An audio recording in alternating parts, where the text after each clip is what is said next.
보다 재밌습니다. 자, 룻기 말씀, 우리 지난주 나눴던 말씀 함께 좀 생각을 해볼까요? 나오미가 룻과 함께 이제 베들레헴으로 돌아옵니다. 돌아오기 전에 사실 룻도 다시 돌려 보내려고 하죠. 나오미가 하는 모압으로 돌아간다라고 하는 게 어떤 의미인가 하는 걸 우리가 지난주에 함께 살펴봤습니다.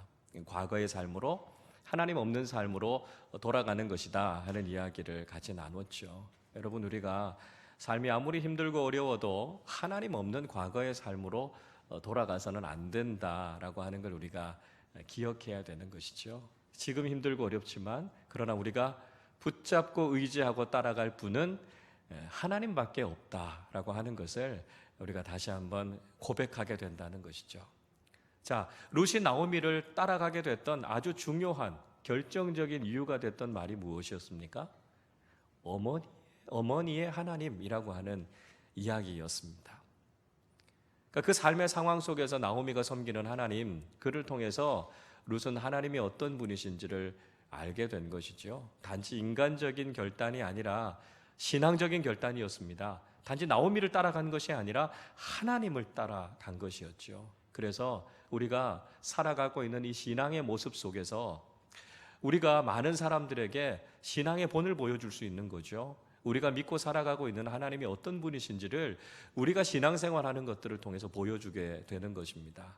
그래서 사랑하는 우리의 자녀들에게 또 믿지 않는 많은 사람들에게 내가 믿고 있는 하나님이 누구이신가 하는 것을 우리가 바르게 보여줄 수 있는 신앙의 본보기가 되는 것이 중요하다는 말씀을 드렸죠. 그래서 내가 믿고 있는 하나님을 또 다른 사람들이 믿을 수 있도록 그들을 하나님께로 인도하는 사람들이 되어야 한다는 것이죠. 때로는 삶에 고난이 있습니다. 어려움들이 있습니다. 그런데 그 고난이, 삶의 어려움들이 때로는 우리를 믿음으로 세워줄 수 있는 계기가 되고요. 우리가 하나님 앞으로 돌아오게 하는 계기가 된다라고 하는 것을 우리가 다시 한번 기억해야 된다는 것이죠. 예수를 믿고 살아가는 우리의 삶 속에 오늘은 고난이 있을 수 있습니다. 그러나 하나님은 절대로 고난으로 끝내시는 분이 아니시다는 말씀을 드렸습니다. 우리의 내일에 참된 소망을 허락해 주시고, 그래서 우리의 삶을 소망으로 가득 채워주시는 분이 하나님이심을 믿고 우리가 그 하나님 안에서 소망을 꿈꾸며 살아가는 사람들이 되실 수 있기를 바랍니다. 자, 오늘 이제 우리가 룻기 2장의 말씀을 함께 생각해 보게 될 텐데요. 룻기 2장의 말씀에서 보아스라고 하는 인물이 등장하게 됩니다. 그러면서 오늘 이야기는 새로운 국면을 맞게 되는 것을 볼 수 있죠. 보아스와 룻의 만남에 대해서 이야기하고 있습니다. 자, 1번을 보시죠. 보아스의 등장은 놀라운 변화의 시작이었다 하는 것이죠. 자, 오늘 본문 1절 말씀 같이 읽어보겠습니다. 나오미의 남편 엘리멜렉의 친족으로 유력한 자가 있으니 그의 이름은 보아스더라. 보아스라고 하는 사람이 등장하고 있습니다. 보통 영화나 드라마 같은 데도 보면 새로운 인물이 나오면 이야기가 또 다른 방향으로 전개되어져 가는 것을 볼 수 있죠. 오늘 이 룻기에서도 보아스라고 하는 인물을 통해서 지금 이 나오미와 룻의 가정에 변화가 일어나고 있다는 것을 보여주고 있습니다. 자, 보아스라고 하는 이 인물 이외에 성경에서 또 보아스라는 단어를 보신 적이 있으십니까? 혹시 기억이 나십니까? 사람 이름으로 보아스가 나오진 않았고요. 솔로몬이 세운 성전의 기둥 중에 하나의 이름이 보아스라는 이름이었습니다. 자, 열왕기상 7장 21절에 보면 이렇게 말씀해요. 이 두 기둥을 성전의 주랑 앞에 세우되 오른쪽 기둥을 세우고 그 이름을 야긴이라 하고 왼쪽의 기둥을 세우고 그 이름을 보아스라 하였으며, 이렇게 이야기합니다. 그러니까 성전의 기둥 두 개를 세웠어요. 그리고 오른쪽에 있는 기둥을 야긴, 저가 세우리라 하는 뜻이 있습니다. 그리고 왼쪽에 서 있는 기둥을 보아스, 그에게 능력이 있다, 이런 뜻입니다. 그러니까 이 보아스라고 하는 이름의 뜻은 힘이 있는 사람, 능력이 있는 사람, 이런 뜻을 가지고 있습니다. 오늘 본문에서도 보아스를 소개하면서 엘리멜렉의 친족이고 유력한 자다 이렇게 이야기합니다. 유력한 자다. 히브리어로는 이쉬 기뽀르 하일 이렇게 이야기합니다. 이쉬 기뽀르 하일이라고 하는 말 속에 담겨져 있는 건 이런 의미가 있습니다. 그러니까 신체적으로, 육체적으로 아주 힘이 있다 이런 뜻도 되고요. 또 경제적인 아주 재력가다 이런 뜻도 있습니다. 또 도덕적으로 아주 탁월한 사람이다 이런 뜻도 있고요. 또 군사적인 힘도 있다 이런 의미가 있습니다. 그러니까 이 유력한 자라고 하는 말의 의미는 뭐냐면 아주 총체적으로 굉장히 큰 힘을 갖고 있는 사람이다 하는 의미죠. 그러니까 보아스라고 하는 사람이 상당한 재력가였던 것 같고요. 또 도덕적으로도 아주 존경을 받고 많은 사람들에게 인정을 받는 그런 사람이었다는 것을 알 수 있습니다. 자, 그런 보아스가 시아버지였던 엘리멜렉의 친족이었으니까요. 사실 나오미와 룻에게 있어서는 굉장히 큰 희망의 사건이다 이렇게 이야기할 수 있습니다. 아무것도 없이 절망적인 상황에 베들레헴에 돌아왔던 이 나오미와 룻에게 있어서는 보아스라고 하는 이름 그 자체가 그에게 바로 소망 그 자체였다라고 하는 것이죠. 여러분, 우리에게도 역시 마찬가지 아니겠습니까? 우리가 죄와 사망에서 죽어 있었던 사람이었습니다. 우리 안에는 아무 소망이 없던 사람이었어요. 그런데 우리가 예수 그리스도를 만남을 통해서 우리가 영생을 얻지 않았습니까? 우리에게 소망이 생기게 되지 않았습니까? 우리 스스로에게는 아무 소망이 없었는데 예수 그리스도라고 하는 이름이 우리에게 주어졌을 때 그것이 우리의 인생을 절망에서 소망으로 바꾸어 놓은 거죠.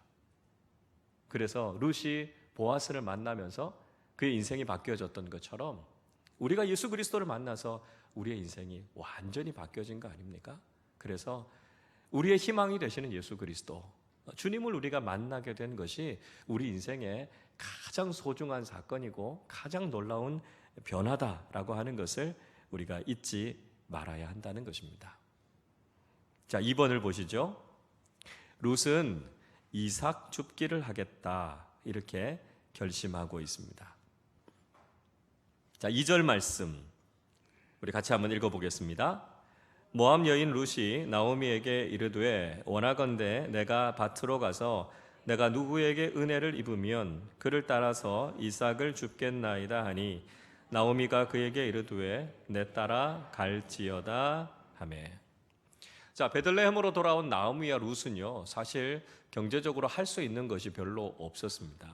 왜냐하면 당시에 이 경제 생활은 여성들이 남성들을 전적으로 의존하고 있었기 때문에 여성들이 스스로 할 수 있는 경제 활동이 거의 없었습니다. 거기다가 룻은 이방 여인이지 않습니까? 모압 사람이에요. 그러니까 유대 지역에 와서도 별로 환영받을 만한 위치에 있지를 못했습니다. 또 외국 사람이다 보니까 베들레헴에 와도 뭐 낯선 것이 많지 않았겠습니까? 외국인들이 우리나라에 들어와서 무슨 일을 하기가 어렵죠. 말도 잘 안 통하죠. 문화도 익숙하지 않죠. 어려운 것처럼 룻도 역시 그랬을 것입니다. 그래서 그렇게 베들레헴에 온 룻이 할 수 있는 일은 거의 없었습니다. 거의. 그래서 룻이 선택했던 일이 뭐냐 하면 이삭 줍는 일을 선택했습니다. 왜냐하면 당시 사회의 약자들, 가난한 사람들이 거의 유일하게 할 수 있었던 일이 바로 이 이삭을 줍는 일이었기 때문에 그랬습니다. 신명기 24장 19절에 보면 이런 이야기가 나옵니다. 내가 밭에서 곡식을 벨 때에 그 한 뭇을 밭에 잊어버렸거든 다시 가서 가져오지 말고 나그네와 고아와 과부를 위하여 남겨두라. 그리하면 내 하나님 여호와께서 내 손으로 하는 모든 일에 복을 내리시리라 이야기하고 있습니다. 그러니까 추수하다가 추수단들을 다 가지고 돌아오다가 한 단을 거기다가 놓고 왔어요. 그러면 다시 가서 그거 가져오지 말라는 겁니다. 왜요? 나그네들, 그러니까 외국인들이죠.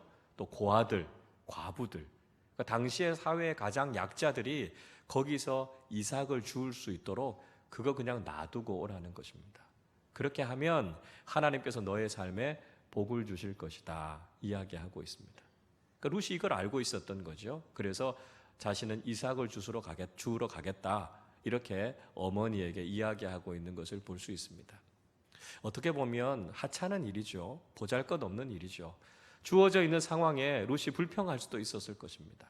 그러나 룻은 그 자리에 주저앉아 있지 않았고요. 자신이 할 수 있는 일을 적극적으로 찾아서 했던 것을 볼 수 있습니다. 자, 신앙인의 모습이 어떤 모습이어야 될까요? 우리의 형편, 우리의 상황이 늘 좋을 수 없습니다. 여러 가지 힘들고 어려운 상황이 우리에게 놓여 있을 수도 있어요. 그렇다고 해서 우리가 불평하고 원망하고 거기에 주저앉아 있는 것, 그건 신앙인으로서 좋은 모습이 아니라는 거죠. 지금 내가 있는 자리에서 신앙인답게 적극적으로 할 수 있는 일이 무엇일까? 그것을 찾아서 그 일을 행할 수 있는 적극적인 믿음의 자세가 우리에게 필요하다 하는 것을 보여주고 있는 것입니다. 3번을 보시죠. 룻은 우연히 보아스의 밭에 이르게 된다 이야기하고 있습니다. 룻이 우연히 보아스의 밭에 도착하게 되는 거죠. 자, 3절 말씀 같이 읽어보겠습니다. 룻이 가서 베는 자를 따라 밭에서 이삭을 줍는데 우연히 엘리멜렉의 친족 보아스에게 속한 밭에 이르렀더라. 룻이 이삭을 줍기 위해서 추수하는 사람들을 따라서 갑니다. 그 사람들을 따라가다 보니까 한 밭에 이르게 되는데 그 밭이 보아스의 밭이었습니다. 그냥 우연히 따라가다가 도착했던 밭이 보아스의 밭이었다라고 하는 것이죠. 자, 여러분, 우리가 이 우연이라고 하는 걸 어떻게 해석해야 될까요? 우연히 이렇게 오늘 본문이 분명히 이야기하고 있습니다. 인간의 눈으로 보여지는 이 우연 속에서 하나님은 하나님의 섭리와 계획을 이루어가고 계신다는 거죠. 여러분, 우리는 하나님이 하는 일을 다 알 수 없습니다. 그러니까 살아가다 보면 그것이 우연한 것처럼 우리에겐 경험되어질 수 있다는 것이죠. 그러나 하나님께서는 이미 우리의 삶을 다 알고 계시고요. 우리의 삶을 선한 길로 이끌어가고 계신다라고 하는 거죠. 우리의 눈에는 우연한 것처럼 보입니다. 그러나 하나님은 하나님의 선하신 뜻과 계획과 섭리를 지금도 우리의 삶 속에서 이루어가고 계신다라고 하는 것이죠. 우리는 에스더서의 말씀 속에서도 우연 속에서 하나님의 섭리를 이루어 가시는 걸 볼 수 있습니다. 에스더서 6장의 말씀을 보면 페르시아의 왕이었던 아하수에로가 어느 날 밤에 잠이 오지 않았습니다. 그래서 밤에 일어나서 할 수 있는 일들이 많이 있었을 텐데 그가 우연히 선택했던 일이 뭐냐면 역대일기를 꺼내서 읽는 것이었습니다.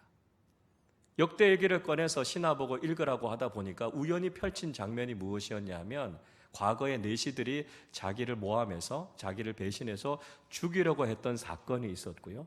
그 사건 속에서 모르드게가 그 일을 미리 알려줘서 아하수에로가 생명을 구하게 됐던 그 사건을 읽게 됩니다. 그리고 나서 모르드게에게 아무런 보상도 하지 않게 됐다는 걸 알게 되죠. 그래서 하만의 모략, 음모가 뒤집어지고 모르드게가 존귀하게 되는 사건이 일어나게 되죠. 그 과정들을 살펴보면 인간의 눈으로 보면 다 우연입니다. 우연히 잠이 오지 않았고 우연히 역대일기를 펼쳤고 우연히 펼치는 곳에 모르드게의 사건이 나왔고 그래서 우연히 그 상황이 바뀌어지게 됩니다. 인간의 눈으로 보기에는 우연의 연속이었지만 그 속에 하나님의 섭리가 있었다는 것이죠. 여러분, 우리는 다 알 수 없어요. 우리의 눈으로 볼 때는 우연한 것처럼 보이지만 하나님은 그 가운데서도 하나님의 섭리와 하나님의 계획을 이루어가고 계시는 줄로 믿습니다. 네 번째 보시죠. 보아스와 일꾼들은 서로를 축복하는 관계였다는 것입니다. 보아스와 일꾼들이 서로를 축복하는 관계였다 이야기하고 있지요. 4절 말씀 같이 읽어보겠습니다. 마침 보아스가 베들레헴에서부터 와서 베는 자들에게 이르되 여호와께서 너희와 함께 하시기를 원하노라 하니 그들이 대답하되 여호와께서 당신에게 복 주시기를 원하나이다 하니라. 자, 드디어 보아스가 그 밭에 등장합니다. 마침 이렇게 이야기하죠. 마침. 그러니까 우연히라고 하는 말과 비슷한 이야기입니다. 때마침 그때 보아스가 그곳에 나타나게 됩니다. 우연한 것처럼 보이지만 이제 하나님의 일을 이루실 타이밍이 됐다라고 하는 것이죠. 그래서 그렇게 밭에 나타났던 보아스가 일하고 있는 일꾼들에게 그들에게 축복하면서 인사합니다. 하나님께서 너희들과 함께하기를 원한다. 이렇게 인사하죠. 그러니까 밭에서 일하고 있던 사람들이 또 보아스를 가리켜서 하나님께서 당신에게 복 주시기를 원합니다. 이렇게 서로 축복의 말을 주고받고 있습니다. 이렇게 인사를 주고받는 걸 보면 이 두 사람들 사이에는 이런 인사가 아주 친근하게 익숙하게 오고 갔다라고 하는 것을 우리가 알 수 있습니다. 그러나 당시의 일반적인 사회 통념상 보면 이런 모습은 굉장히 이례적인 모습이었습니다. 왜냐하면 보아스는 주인이었고요. 그 밭에서 일하는 사람들은 노예들이었습니다. 그러니까 당시의 주인들은 노예들의 인권이나 인격 같은 것을 존중하지 않았습니다. 당시의 종들은 주인의 소유물이었고요. 그래서 마치 물건을 대하듯이 취급했고 사고 팔고 하던 대상들이 바로 종들이었습니다. 그런데 보아스는 그렇게 하지 않았다는 것이죠. 그들을 존중해 주었고 그들을 하나님의 이름으로 축복하고 있습니다. 그리고 종들도 역시 보아스를 향해서 그를 존중하고 축복하고 있는 모습을 볼 수 있습니다.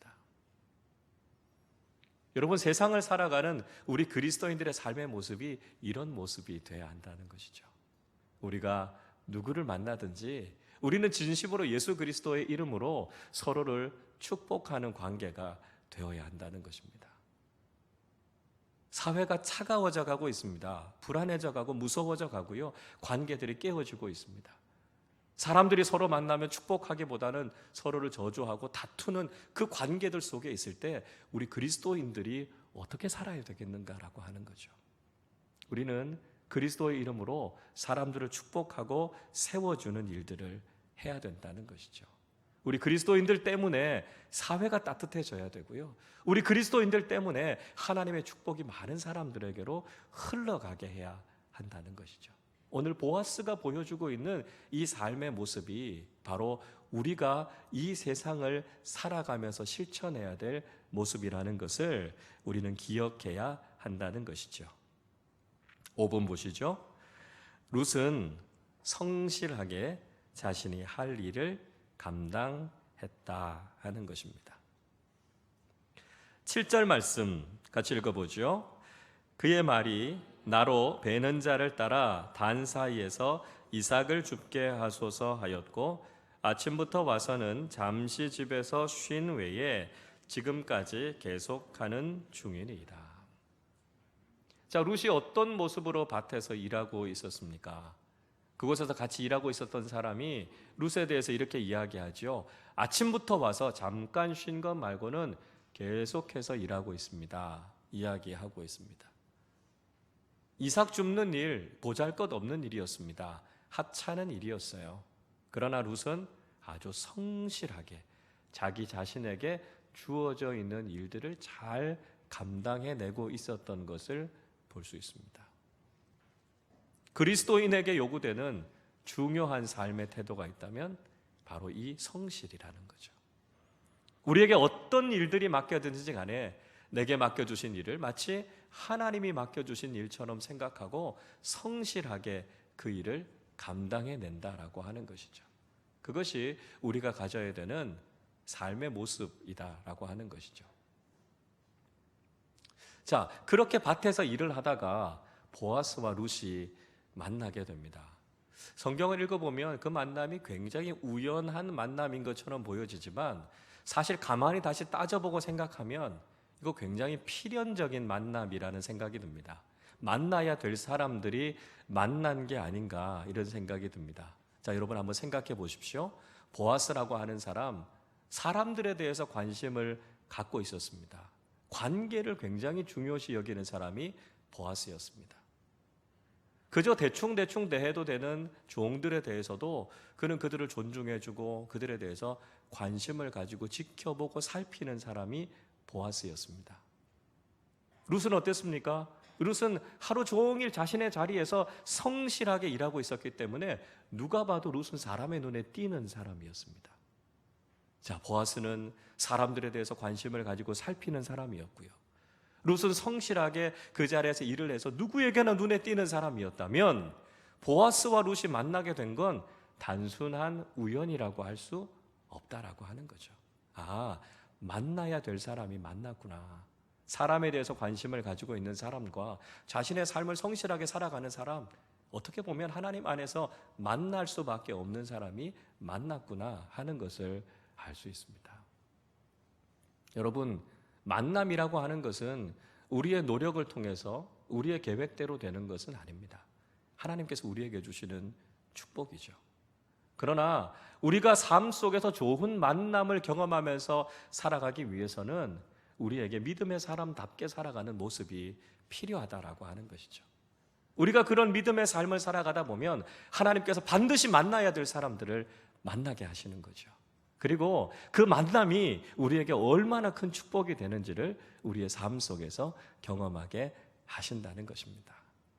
우리의 삶 속에, 특별히 살아가는 우리 자녀들의 삶 속에 하나님께서 좋은 만남을 허락해 주셔서 만남이 축복이 되는 우리 모두의 삶이 되실 수 있기를 바랍니다. 자, 이제 두 번째 내용을 한번 보시죠. 은혜를 누리게 되는 비결에 대한 이야기를 하고 있습니다. 룻이 은혜를 입게 되는데요. 어떻게 그 은혜를 입게 됐는가 하는 것을 잠깐 살펴보도록 하겠습니다. 먼저 첫 번째 보시면 보아스는 룻에게 친절을 베풀어 주고 있습니다. 9절 말씀 같이 읽어보겠습니다. 그들이 베는 밭을 보고 그들을 따르라. 내가 그 소년들에게 명령하여 너를 건드리지 말라 하였느니라. 목이 마르거든 그릇에 가서 소년들이 길어온 것을 마실지니라 하는지라. 보아스가 룻에게 말을 건넵니다. 다른 밭에 가서 이삭 줍지 말고 내 밭에서만 주수라 이렇게 이야기합니다. 그리고 그곳에서 일하는 소년들, 일꾼들에게 당부를 합니다. 왜냐하면 거기서 일하는 사람들이 굉장히 거친 사람들이니까요. 험한 사람들이니까요. 룻을 절대로 해코지하지 말라, 건드리지 말아라 이렇게 신신당부를 합니다. 그리고 룻이 혹시 목이 마르면 자신의 소년들이 마시는 물을 마시고 그들의 보호 가운데 있으라 이렇게 이야기하죠. 보아스는 룻에게 친절을 베풀어 주었다는 것입니다. 이것이 그리스도인의 삶의 모습이어야 한다는 것이지요. 그리스도인들은 친절한 사람들이 되어야 하고요. 다른 사람들을 환대하는 사람들이 되어야 합니다. 아, 예수 믿는 사람들 만나니까 그분들 참 친절하더라. 이런 이야기 들어야 됩니다.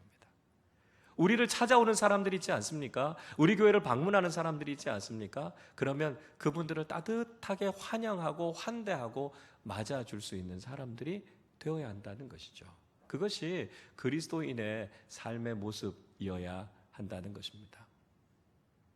마태복음 25장에서 예수님께서 최후 심판의 비유에 대해서 말씀하시죠. 그리고 양과 염소의 무리를 나누어 놓습니다. 그리고 오른편에 있는 양의 무리에 있는 사람들을 칭찬하시죠. 그들이 예수님을 대접했다 이렇게 이야기합니다. 그런데 그 사람들이 우리가 언제 주님을 대접했습니까? 이렇게 질문했을 때 예수님께서 마태복음 25장 40절에서 이렇게 말씀하십니다. 임금이 대답하여 이르시되 내가 진실로 너희에게 이르노니 너희가 여기 내 형제 중에 지극히 작은 자 하나에게 한 것이 곧 내게 한 것이니라. 가장 작은 사람에게 베푼 친절이 곧 주님께 베푼 친절이다 이야기하고 있습니다. 눈에 보이지 않는 주님을 우리가 어떻게 섬기면서 살아갈 수 있을까요? 우리 주변에 있는 가장 작은 사람들, 가장 연약한 사람들에게 우리가 친절을 베풀고 환대하는 삶의 실천이 바로 주님을 섬기는 삶이라는 것이죠. 그래서 우리 그리스도인들이 바로 이렇게 친절을 베푸는 사람들이 되어야 한다는 것입니다. 2번입니다.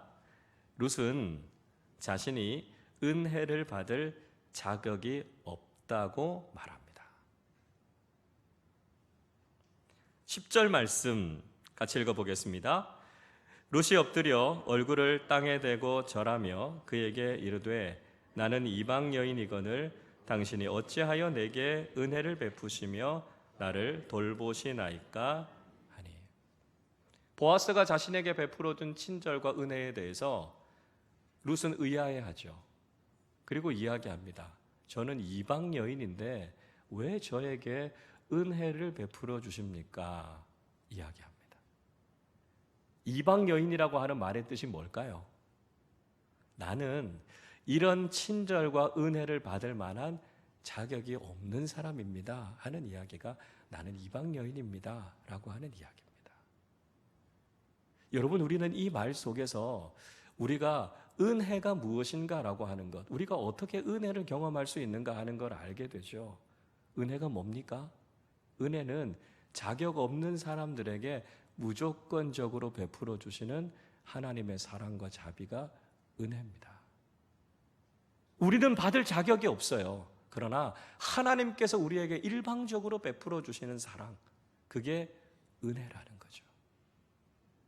우리의 자격 없음을 고백하고 우리가 겸손하게 주님 앞에 나아갈 때 주님께서 우리에게 은혜를 베풀어 주신다는 것이죠. 마태복음 15장에서 귀신 들린 자신의 딸을 고쳐달라고 가나안 여인이 예수님을 찾아오지 않습니까? 그런데 예수님께서 이 여인이 이방인이어서 그에게 은혜를 베풀어 줄 수 없다, 이렇게 예수님께서 냉정하게 거절하시죠. 그때 이 가나안 여인은 낙심하지 않았습니다. 그 말에 상처를 입지 않았습니다. 오히려 마태복음 15장 27절에서 이렇게 이야기하죠. 여자가 이르되 주여 올소이다마는 개들도 제 주인의 상에서 떨어지는 부스러기를 먹나이다. 주님, 그렇습니다. 저는 그런 은혜를 받을 만한 자격이 없습니다. 그 사실을 인정하고 받아들이고 있습니다. 겸손했던 거죠. 그리고 동시에 주님의 은혜가 아니면 안 된다고 하는 간절함이 그에게 있었습니다. 그래서 부스러기 은혜라도 주십시오라고 구하고 있는 거죠. 그런 겸손한 모습으로 나는 자격이 없지만 하나님의 자비하심을 통해서 내게 은혜를 주십시오라고 하는 간절한 마음으로 나아갔을 때 그 여인은 주님의 은혜를 경험하게 된 겁니다. 어떻게 은혜를 경험할 수 있습니까? 겸손한 모습으로. 자격 없는 자이지만 하나님의 자비로 품어주시기를 바라며 나아갈 때 우리는 우리의 삶 속에서 하나님의 은혜를 경험하게 된다는 것이죠. 3번을 보십시오. 룻이 믿음의 사람으로 행한 일이 풍성한 은혜로 임했다 이야기하고 있습니다. 룻이 믿음의 사람답게 행했던 그 일을 통해서 룻은 더 풍성한 하나님의 은혜를 경험하게 됩니다. 자, 11절과 12절 말씀 같이 읽어보겠습니다. 보아스가 그에게 대답하여 이르되 내 남편이 죽은 후로 내가 시어머니에게 행한 모든 것과 내 부모와 고국을 떠나 전에 알지 못하던 백성에게로 온 일이 내게 분명히 알려졌느니라. 여호와께서 내가 행한 일에 보답하시기를 원하며 이스라엘의 하나님 여호와께서 그의 날개 아래에 보호를 받으러 온 내게 온전한 상 주시기를 원하노라 하는지라. 보아스는 룻에 대한 소문을 이미 들었다고 이야기합니다. 모압 땅에 있을 때 룻의 남편이 죽었을 때 시어머니에게 어떻게 했는지, 시어머니를 어떻게 봉양했는지 그 선한 행동에 대한 소문을 보아스가 다 들었다는 거죠. 그리고 그들이 어떻게 베들레헴으로 돌아왔고 그 과정 속에서 어떻게 선한 일을 했는지에 대해서 보아스가 다 들었다 이렇게 이야기합니다. 소문을 들은 거죠. 소문이라는 게 참 대단하지 않습니까? 뭐 요즘 같으면야 인터넷이나 통신이 발달해 있으니까 지구 좀 반대편에서 일어나는 일도 금방 알 수 있지만 이 당시의 상황이라면 모압 땅 외국에서 일어난 일들을 쉽게 알 수 없지 않았겠습니까? 그런데 보아스가요, 소문 듣고 알았다라고 하는 거예요. 그러니까 이게 소문이 무서운 겁니다, 여러분. 그래서 우리가요, 좋은 소문을 내셔야 돼요. 남들이 모르겠지. 아니요. 소문이 금방 나는 거예요. 그래서 우리가 늘 우리 공동체 안에 있는 좋은 소문들, 긍정적인 소문들, 또 복된 소식들, 이런 것들을 우리가 전해야 된다라고 하는 것이죠. 자, 그 소문들을 들었다는 거죠. 그래서 내가 그렇게 믿음으로 행한 선한 일처럼 하나님께서 너에게도 풍성한 은혜를 내려주시기를 원한다. 보아스가 그렇게 이야기하고 있습니다. 여러분, 은혜라고 하는 것은 우리의 공로 때문에, 우리가 자격이 있기 때문에 받는 건 분명히 아닙니다. 여러분, 그렇다고 해서 은혜는 또 아무에게나 주어지는 것도 아니다라고 하는 것이죠. 어떻게 우리가 풍성한 은혜를 받을 수 있을까요? 우리는 부족하고 연약한 사람들이지만, 그러나 우리가 믿음의 사람답게 살아가는 그 삶을 보시고 하나님께서 우리에게 더 풍성한 은혜를 허락해 주실 줄로 믿습니다.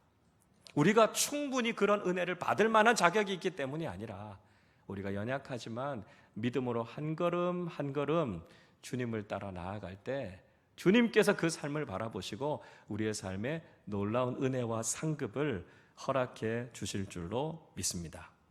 자, 마지막 네 번째입니다. 룻이 사모하는 마음을 가졌을 때 은혜를 경험하게 되었다 하는 것이죠. 13절 말씀 같이 읽어보겠습니다. 룻이 이르되 내 주여, 내가 당신께 은혜 입기를 원하나이다. 나는 당신의 하녀 중에 하나와도 같지 못하오나 당신이 이 하녀를 위로하시고 마음을 기쁘게 하는 말씀을 하셨나이다 하니라. 자, 보아스의 이 말을 듣고 나니까요, 룻이 그 은혜가 너무 좋은 거예요. 그 은혜를 누리고 싶은 거예요. 그래서 이야기합니다. 내가 은혜 입기를 원합니다.